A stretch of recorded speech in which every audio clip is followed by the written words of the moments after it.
अच्छा, let's suppose आज 2026 और 14 साल 11 साल पहले 2014 में आप कौन सी वो टेक्नोलॉजी आप चाहोगे कि यार काश ये होती तो आज करीम की ये सारे मसले मैं हल कर देता।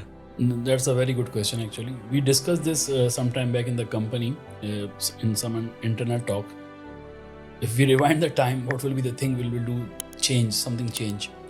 तो आज तो उस वक्त सब एआई की बात कर रहे हैं, तो एआई असिस्टेंट जो है, कोडिंग असिस्टेंट है, डेफिनेटली अगर वो उस वक्त होते तो काफ़ी हेल्प मिलती, नंबर 1। नंबर 2, इंफ्रास्ट्रक्चर को जो स्केल करना था, जो हमने शायद अर्ली डेज में कुछ मिस्टेक्स करी हैं, वो हम उसको सही कर पाएँ। अगर बैक में जा सकूँ 2014 में, बहुत सारी चीज़ें हैं जो हम उसको बेहतर कर सकते थे और फिर हमने उसको किया बेहतर। We started with one monolith application, one Java based application and one MySQL database. This is how the Careem starts actually. Okay. And now we have a few hundred microservices. Back in 2016 we decided to go to the microservices based architecture. और उसमें हमारे पास हर service का एक database होता है।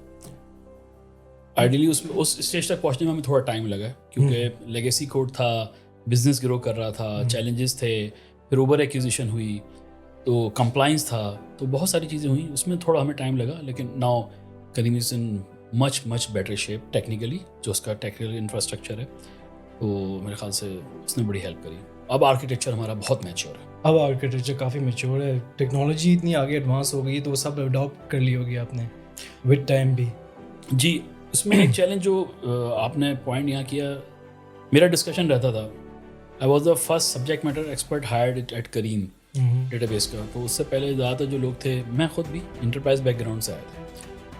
अच्छा, तो हमें कंज्यूमर बेस्ड एप्लीकेशंस का इतना आइडिया नहीं था जहाँ अप टाइम 24/7 हमें रखना है, क्योंकि from Morocco to Pakistan rides जो है वो हर वक्त ऑन गोइंग है। कोई ना कोई कैप्टन किसी को लेके कहीं आ रहा है, जा रहा है, इवन लेट नाइट पे एयरपोर्ट्स में काफ़ी ट्रैवल हो रहा है। तो वो जो अप टाइम का चैलेंज था वो किसी ने फेस नहीं किया था। वो हम जब फेस करने लगे, जो चेंजेस हमें करनी पड़ती थी, डिप्लॉयमेंट करते थे, कोई फेलियर होता था तो उसको इमीडिएटली रिवर्ट करना पड़ता था, फिर उसके भी कंसिक्वेंसेस होते थे। तो वो सारी चीज़ें हमें एक्सपीरियंस करके ही पता चलेंगे हम इसको कैसे मैच्योर कर सकते हैं अपने आर्किटेक्चर को। And then this journey begin के वो फिर हम उसको चीज़ों को देखते रहे और उसको करते रहे।